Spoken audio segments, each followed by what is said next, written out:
આ કીર્તિ પટેલ ગાળો બોલે છે એનું કંઈક કરો ને.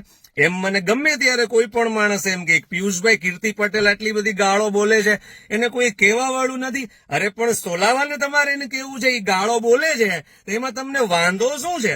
અને કયો એવો દૂધે ધોયેલો કે દૂધે ધોયેલી છે કે જે ગાળ નથી બોલતી કે નથી બોલતો? ગાળ માણસ માત્ર બોલે છે. આ કઈ કોઈ શાસ્ત્રોમાં એવું લખ્યું છે કે દીકરીની જાતે ગાળ ન બોલવી? અરે કોઈ પણ બોલી શકે, મજા આવે એ ગાળ બોલી શકે. અને ગાળ જ બોલે છે ને. હવે એમાં છે તો કક્કો બારકડી ને, કઈ મંગળ ગ્રહ ઉપરના તો કોઈ શબ્દો બોલતી નથી. હું કોઈને એમ કહું એ ગોઠણ, એ ખંભા, એ કોણી, એવું હું કહું તો એ શરીરના અવયવોના નામ છે. તો એ કદાચ લ થી ચાલુ કરે છે કે ચ થી ચાલુ કરે છે કે ભ થી ચાલુ કરે છે.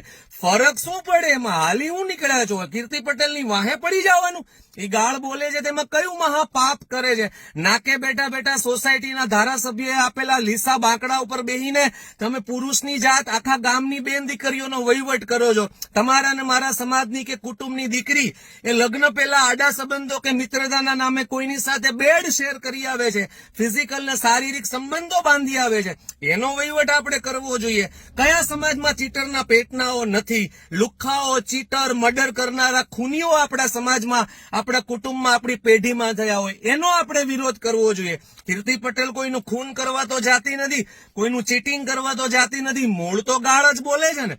એટલે આવો વાહિયાત વિરોધ કરવાની આપણને હું આમ ઉપડે છે મને ઈ સમજાતું નથી. વળી પાછા કોઈ એમ કે પિયુષભાઈ ફોન પરિવાર સાથે બેસીને જોતા હોય અને એમાં પછી વચ્ચે ગાળ આવે તો કેવું ખરાબ લાગે. અરે ઇયરફોન લઈ લ્યો 150 રૂપિયાના, કાનમાં ભરાવી દો એટલે ગાળ સીધી તમારા ભાગે જ આવે. શું કામ તમારે પરિવારને જાહેરમાં સંભળાવી છે?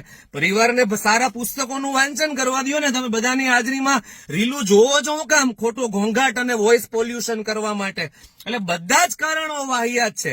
કીર્તિ પટેલ એકલી ગાળ બોલતી હોતે તો હું ચોક્કસથી વ્યક્તિગત એનો વિરોધ કરતે. માણસ માત્ર ગાળ બોલે છે. બહુ ઓછા એવા લોકો છે સજ્જનો કે જે છેલ્લે ક્યારે ગાળ બોલ્યા હશે એને યાદ નહીં હોય.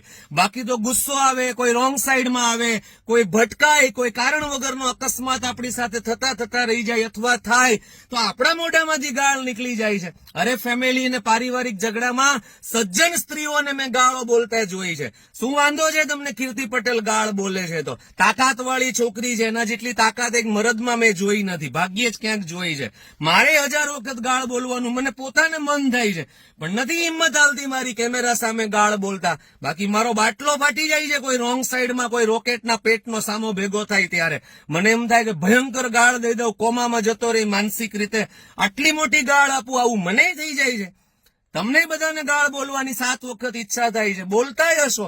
ફરક એટલો છે કે કેમેરાની સામે બોલે છે અને તમે બધા સોસાયટીના નાકે બેઠા બેઠા બોલો છો. બાકી ગાળ બહુ ઝાઝા અને બહુ મોટા પ્રમાણમાં વર્ગ એવો છે કે જે ગાળ બોલે છે. એટલે કીર્તિ પટેલ ગાળ બોલે છે. આ ચર્ચા એ વાહિયાત ચર્ચા છે. એ બોલે છે તો યોગ્ય જગ્યાએ બોલતી હશે ને હકથી બોલતી હશે ને કોઈ એને છેડી હશે અથવા કોઈ એ પ્રકારના કૃત્યો કર્યા હશે તો દેતી હશે. એમાં એની પાછળ પડી જવાની, એને બંધ કરવાની, એની સામે પગલા લેવાની ક્યાં જરૂર છે? આ બાબતે જરાક શાંતિ રાખવી. બીજા ઘણા કામ છે, એમાં ધ્યાન આપજો.